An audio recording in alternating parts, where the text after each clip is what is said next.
കാടിനടുത്തുള്ള ഗ്രാമത്തിലായിരുന്നു സുധക്കുട്ടിയുടെ വീട്. കാട്ടിൽ നിന്നും ശേഖരിക്കുന്ന വിറകു വിറ്റാണ് സുധക്കുട്ടിയും അമ്മയും ജീവിച്ചിരുന്നത്. ഒരു ദിവസം സുധക്കുട്ടി വിറകുടിക്കാൻ പോയപ്പോൾ ഒരാനക്കുട്ടനെ കണ്ടു. സുധക്കുട്ടി തനിക്കു കഴിക്കാൻ അമ്മ തന്നുവിട്ട പഴം ആനക്കുട്ടന് കൊടുത്തു. അങ്ങനെ അവർ നല്ല കൂട്ടുകാരായി. ഒരു ദിവസം സുധക്കുട്ടി വിറകുടിക്കാൻ വന്നില്ല. അവളെ തിരക്കി ആനക്കുട്ടൻ വീട്ടിലെത്തി. സുധക്കുട്ടിക്ക് അസുഖമായതുകൊണ്ട് അവർ പട്ടിണിയാണ് എന്ന് അവന് മനസ്സിലായി. സുധക്കുട്ടിയെ സഹായിക്കണം ആനക്കുട്ടൻ തീരുമാനിച്ചു. അന്നു രാത്രി അവൻ അടുത്തുള്ള പറമ്പിൽ കയറി ചക്കയും കപ്പയുമെല്ലാം പറിച്ച് സുധക്കുട്ടിയുടെ മുറ്റത്ത് കൊണ്ടുവന്നു വച്ചു. സുധക്കുട്ടിയും അമ്മയും പിറ്റേ ദിവസം അവ കണ്ട് അത്ഭുതപ്പെട്ടു. ആനക്കുട്ടൻ ദിവസവും ഇതാവർത്തിച്ചു. എന്നാൽ ഒരു ദിവസം പറമ്പിന്റെ ഉടമസ്ഥനും കൂട്ടരും ആനക്കുട്ടനെ പിടികൂടി. അവർ അവനെ പൊതിരെ തല്ലി. ആനക്കുട്ടന്റെ കരച്ചിൽ കേട്ട് സുധക്കുട്ടി ഓടിയെത്തി. അയ്യോ, ആനക്കുട്ടനെ തല്ലല്ലേ, ഞങ്ങളുടെ പട്ടിണി മാറ്റാനാ അവൻ ഇതു ചെയ്തത്, സുധക്കുട്ടി കരഞ്ഞുകൊണ്ട് എല്ലാവരോടുമായി പറഞ്ഞു. ആനക്കുട്ടനും സുധക്കുട്ടിയും തമ്മിലുള്ള സ്നേഹം നാട്ടുകാർക്ക് മനസ്സിലായി. അവർ ആനക്കുട്ടന് ശർക്കരയും പഴവുമെല്ലാം ധാരാളമായി നൽകി. പ്രണവപ്രകാശത്തിൻ്റെ പുതിയ ഒരു അധ്യായത്തിലേക്ക് എല്ലാവർക്കും സ്വാഗതം. ധർമാദ്യ ബാഹവസ്തേ സ്യൂരധർമാദ്യായുധാനി തേ യമാശ്ച നിയമാശ്ചൈവ കരപാദരുഹസ്തദാ. അമ്മേ, അവിടുത്തെ കൈകൾ ധർമ്മം തുടങ്ങിയവയാണ്. അമ്മയുടെ ആയുധങ്ങൾ അധർമ്മവുമാണ്. അതുപോലെ തന്നെ യമം, നിയമം എന്നിവ അവിടുത്തെ കൈകാലുകളിലെ നഖങ്ങളുമാകുന്നു.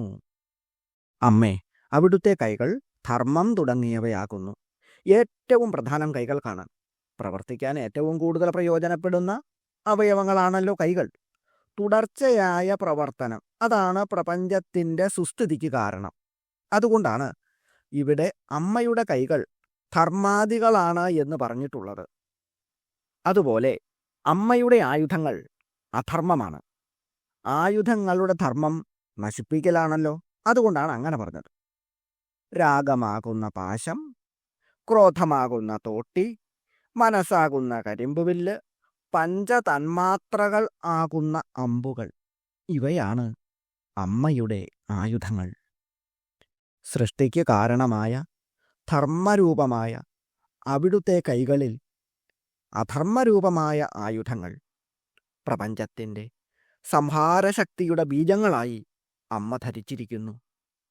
കരരുഹങ്ങളും പാദരുഹങ്ങളും, അതായത് കൈകളിലെ നഖങ്ങളും കാലുകളിലെ നഖങ്ങളും യമം, നിയമം എന്നിവയാണ് എന്ന് പറഞ്ഞിരിക്കുന്നു.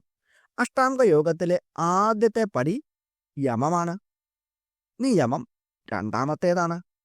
യമം, നിയമം, ആസനം, പ്രാണായാമം, പ്രത്യാഹാരം, ധ്യാനം, ധാരണ, സമാധി, ഇവയാണ് അഷ്ടാംഗയോഗങ്ങൾ. ആദ്യത്തെ രണ്ടെണ്ണം ഇവിടെ പറഞ്ഞു എന്നു മാത്രം. യമം, നിയമം എന്നിവയിൽ ആരംഭിക്കുന്ന സാധകൻ അഷ്ടാംഗയോഗങ്ങളിലെ മറ്റ് അംഗങ്ങളും ശീലിച്ചുകൊണ്ട് സമാധിയിൽ എത്തുകയും ബ്രഹ്മാനന്ദാനുഭൂതി അനുഭവിക്കുന്നതിന് കഴിവുള്ളവനായി തീരുകയും ചെയ്യുന്നു.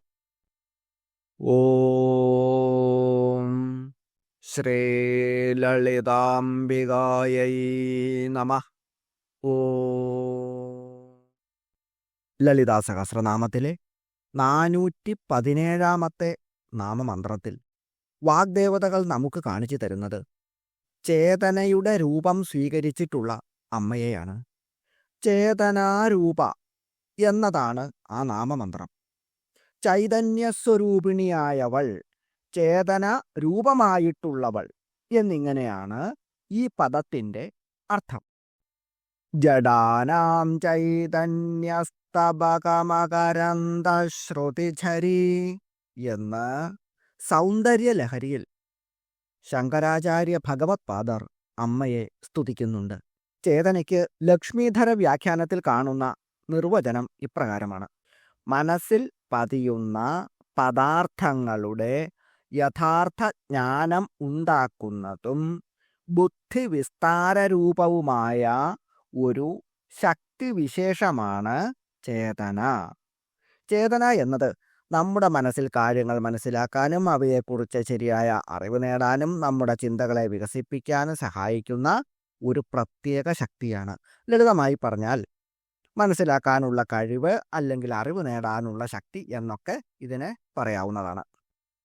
ഓം സർവചൈതന്യരൂപാം താമാദ്യാം വിദ്യാം ച ധീമഹി ബുദ്ധിം യാന പ്രചോദയാത്. ശ്രീമദ് ദേവി ഭാഗവത മഹാപുരാണം ആരംഭിക്കുന്നത് തന്നെ 3 പാദങ്ങളുള്ള ഗായത്രിയുടെ രൂപത്തിൽ ആദിവിദ്യയായ അമ്മയെ ഇങ്ങനെ സ്തുതിച്ചുകൊണ്ടാണ്. എല്ലാവരുടെയും ഇന്ദ്രിയങ്ങളെ നയിക്കുന്നതും എല്ലാ ചൈതന്യങ്ങളുടെയും രൂപമായിട്ടുള്ളതുമായ ആദിവിദ്യയെ ഞങ്ങൾ ധ്യാനിക്കുന്നു എന്നാണ് ഈ മഹാമന്ത്രത്തിൻ്റെ അർത്ഥം. ഓം ചേതനാരൂപായൈ നമഃ. ഓം ഓം ഹ്രീം ചേതനാരൂപായൈ നമഃ. വശിന്യാദി വാഗ്ദേവതകൾ അടുത്തതായി നമുക്ക് നൽകുന്ന മഹാമന്ത്രമാണ് ജഡശക്തി എന്നത്.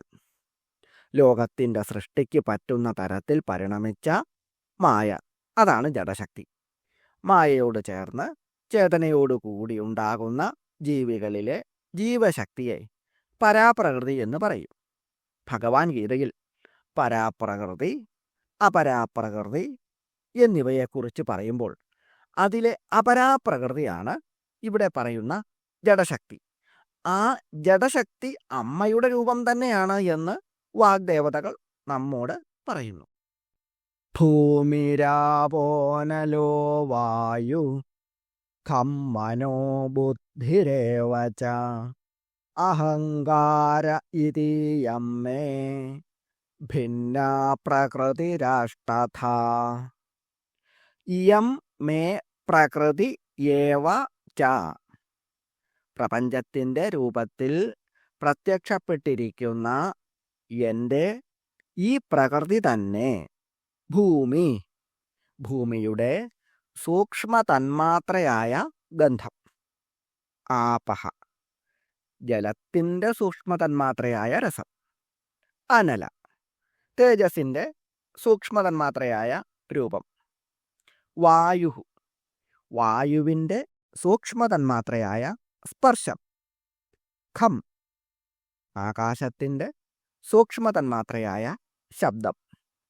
മനഃ, മനസ്സിൻ്റെ സൂക്ഷ്മരൂപമായ അഹങ്കാരം. ബുദ്ധി, ബുദ്ധിയുടെ സൂക്ഷ്മരൂപമായ മഹത്തത്വം അഥവാ സാത്വിക പ്രാണൻ. അഹങ്കാര, അഹങ്കാരത്തിൻ്റെ ഉറവിടമായ അവ്യക്തം. ഇതി ച എന്നും. അഷ്ടഥ ഭിന്ന, 8 വിധമായി വേർതിരിയുന്നു. പ്രപഞ്ചത്തിൻ്റെ രൂപത്തിൽ കാണപ്പെടുന്ന എൻ്റെ ഈ പ്രകൃതി തന്നെയാണ് ഭൂമിയുടെ സൂക്ഷ്മ തന്മാത്രയായ ഗന്ധം, ജലത്തിൻ്റെ സൂക്ഷ്മ തന്മാത്രയായ രസം, തേജസ്സിൻ്റെ സൂക്ഷ്മ തന്മാത്രയായ രൂപം, വായുവിൻ്റെ സൂക്ഷ്മ തന്മാത്രയായ സ്പർശം, ആകാശത്തിൻ്റെ സൂക്ഷ്മ തന്മാത്രയായ ശബ്ദം, മനസ്സിൻ്റെ സൂക്ഷ്മരൂപമായ അഹങ്കാരം, ബുദ്ധിയുടെ സൂക്ഷ്മരൂപമായ മഹത്തത്വം അഥവാ സാത്വിക പ്രാണൻ, അഹങ്കാരത്തിൻ്റെ ഉറവിടമായ അവ്യക്തം എന്നിങ്ങനെ 8 വിധമായി വേർതിരിയുന്നത്. ഈ പറഞ്ഞ 8 എണ്ണവും ബ്രഹ്മത്തിൻ്റെ അപരാപ്രകൃതിയാണ്. ഭഗവാൻ ശ്രീകൃഷ്ണൻ പരാപ്രകൃതി എന്താണ് എന്നും പറയുന്നുണ്ട്. അപരേയാമിതസ്ത്വന്യാം പ്രകൃതിം വിദ്ധി മേ പരാം ജീവഭൂതാം മഹാബാഹോ യേദം ധാര്യതേ ജഗത്. ഇയം മേ അപര, 8 വിധമായി പിരിയുന്ന എൻ്റെ ഈ പ്രകൃതി അപര എന്ന പ്രകൃതിയാണ്. മഹാബാഹോ, അല്ലയോ അർജുന, ഇതാ തു, ഈ അപര പ്രകൃതിയിൽ നിന്നും അന്യാം, ഭിന്നയായി, ജീവഭൂതാം പ്രകൃതി, ജീവസ്വരൂപം കൈക്കൊണ്ട് വിളങ്ങുന്ന പ്രകൃതിയെ, പരാം വിദ്ധി, പരപ്രകൃതി എന്ന് അറിയൂ. യയാ, ആ പരപ്രകൃതിയിലാണ് ഇതം ജഗത് ധാര്യതേ, ഈ ജഗത്ത് ഉള്ളതായി അനുഭവിക്കപ്പെടുന്നത്. 8 വിധമായി വേർപിരിഞ്ഞിട്ടുള്ള എൻ്റെ ഈ പ്രകൃതി അപര എന്ന പ്രകൃതിയാണ്. അല്ലയോ അർജുന, ഈ അപരപ്രകൃതിയിൽ നിന്നും വേറിട്ട് ജീവസ്വരൂപം കൈക്കൊണ്ട് വിളങ്ങുന്ന പ്രകൃതിയെ പരപ്രകൃതി എന്ന് അറിയൂ. ആ പരപ്രകൃതിയിലാണ് ഈ ജഗത്തുള്ളതായിട്ട് അനുഭവിക്കപ്പെടുന്നത്. അപര എന്ന ശബ്ദത്തിൻ്റെ അർത്ഥം താണത്, അപകൃഷ്ടം എന്നൊക്കെയാണ്. പര എന്ന് പറഞ്ഞാൽ ഉയർന്നത്, ഉത്കൃഷ്ടം എന്നുമാണ് അർത്ഥം. 8 വിഭജിക്കപ്പെട്ടിട്ടുള്ളത് ജഡപ്രകൃതിയാണല്ലോ. 8 പിരിഞ്ഞിട്ടുള്ള ജഡപ്രകൃതി കൂടിക്കലരുമ്പോൾ പ്രപഞ്ചഘടകങ്ങളുടെ ശരീരം രൂപം കൊള്ളും. ഈ ശരീരങ്ങളിൽ പ്രതിബിംബ രൂപത്തിൽ കടന്ന് അവയെ അറിഞ്ഞു പ്രവർത്തിപ്പിക്കുന്ന ചേതന, ആ അംശമാണ് ജീവപ്രകൃതി. സ്വയം അറിയാനും പ്രവർത്തിക്കാനും കഴിവില്ലാത്തത് കൊണ്ടാണ് ജഡപ്രകൃതിയെ അപര എന്ന് പറഞ്ഞിട്ടുള്ളത്. സ്വയം അറിയാനും ജഡത്തെ പ്രവർത്തിപ്പിക്കുവാനും കഴിവുള്ളത് കൊണ്ട് ജീവപ്രകൃതിയെ പര അഥവാ ഉത്കൃഷ്ട എന്ന് പറയുന്നു.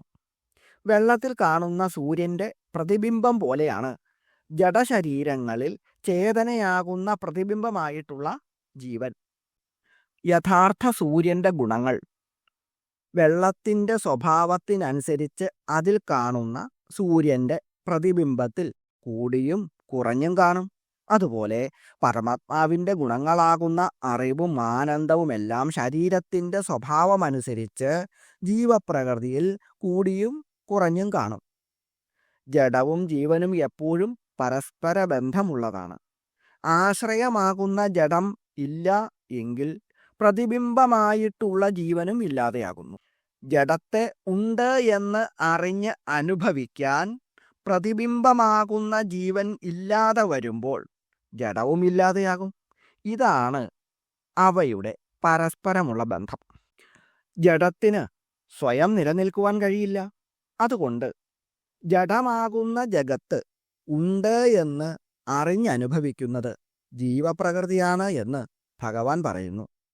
മായ ഉണ്ടാക്കുകയും നശിപ്പിക്കുകയും ചെയ്യുന്ന ജഡം, ജീവൻ, ജഗത്ത് എന്നിവയുമായി പരമാത്മ ചൈതന്യത്തിന് യാതൊരു ബന്ധവുമില്ല. ധാരാളം പാത്രങ്ങളിൽ നിറച്ചു വെച്ചിട്ടുള്ള ജലത്തിൽ എല്ലാത്തിലും സൂര്യൻ്റെ പ്രതിബിംബം കാണാം. എന്നാൽ സൂര്യന് ഈ പ്രതിബിംബങ്ങളുമായി ഒരു ബന്ധവും ഇല്ലതാനും. അതായത് ഈ പ്രതിബിംബങ്ങളൊന്നും സൂര്യന് ഗുണമോ ദോഷമോ ഒന്നും തന്നെ ഉണ്ടാക്കുന്നില്ല. അതുപോലെ പരബ്രഹ്മസ്വരൂപത്തിന് ഒരു ബന്ധങ്ങളോ ദോഷങ്ങളോ ഒന്നും തന്നെ വരുത്താതെയാണ് മായ സൃഷ്ടിയും സ്ഥിതിയും സംഹാരങ്ങളുമെല്ലാം നടത്തുന്നത്. ഇവിടെ ജഡവുമായി ബന്ധത്തിൽ ഏർപ്പെടുന്ന ജീവനാണ് എല്ലാ ബന്ധങ്ങളുമുള്ളത്. ജഡവുമായിട്ടുള്ള ബന്ധം വിട്ടുകഴിഞ്ഞാൽ പരമാത്മാവിൻ്റെ പ്രതിബിംബമായിട്ടുള്ള ജീവനും പ്രതിബിംബം ആകുന്ന അവസ്ഥ മാറി പൂർവസ്ഥിതിയെ പ്രാപിക്കുന്നു. അതാണ് മോക്ഷം. ഇങ്ങനെയാണ് പ്രകൃതിയെ അപര എന്നും പര എന്നും ഭഗവാൻ വിഭജിച്ച് നമുക്ക് പറഞ്ഞു തരുന്നത്. ഇതിൽ ഇവിടെ അപര എന്ന പ്രകൃതിയെക്കുറിച്ചാണ് വാഗ്ദേവതകൾ ഈ നാമത്തിൽ പറഞ്ഞിട്ടുള്ളത്. ഓം ജഡശക്തിയൈ നമഃ. ഓം ഓം ഹ്രീം ജഡശക്തിയൈ നമഃ. ഈ നാമമന്ത്രത്തോട് ബന്ധപ്പെട്ട മറ്റൊന്നാണ് അടുത്തതായി വാഗ്ദേവതകൾ നമുക്ക് സമ്മാനിക്കുന്നത്. ജഡാത്മിക എന്നതാണ് ആ നാമമന്ത്രം. നമുക്കെല്ലാവർക്കും കാണുവാൻ കഴിയുന്ന ഈ പ്രപഞ്ചം ഉണ്ടാകുന്നത് മായയിൽ നിന്നുമാണ്. ഈ സർവചരാചരങ്ങളിലും അമ്മ ചേതനയുടെ രൂപത്തിൽ നാമരൂപങ്ങളൊന്നുമില്ലാതെ അതിലുള്ള ശക്തിസ്വരൂപിണിയായിട്ട് കുടികൊള്ളുന്നു. അങ്ങനെ കുടികൊള്ളുന്ന രൂപങ്ങളെ വിട്ട് ശക്തിഭാവമായിട്ടുള്ള അമ്മയെ ജഡാത്മിക എന്ന് വാഗ്ദേവതകൾ സ്തുതിക്കുന്നു. ജഡശക്തി രൂപിണിയായതുകൊണ്ട് ജഡാത്മിക, ദർശന വിഷയമായ പ്രപഞ്ചസ്വരൂപിണി എന്നും പറയാം. ദർശന വിഷയമായ എന്ന് പറഞ്ഞാൽ കാണാൻ കഴിയുന്നതോ ദർശനത്തിലൂടെ അഥവാ കാഴ്ചയിലൂടെ മനസ്സിലാക്കുവാൻ സാധിക്കുന്നതോ ആയിട്ടുള്ള.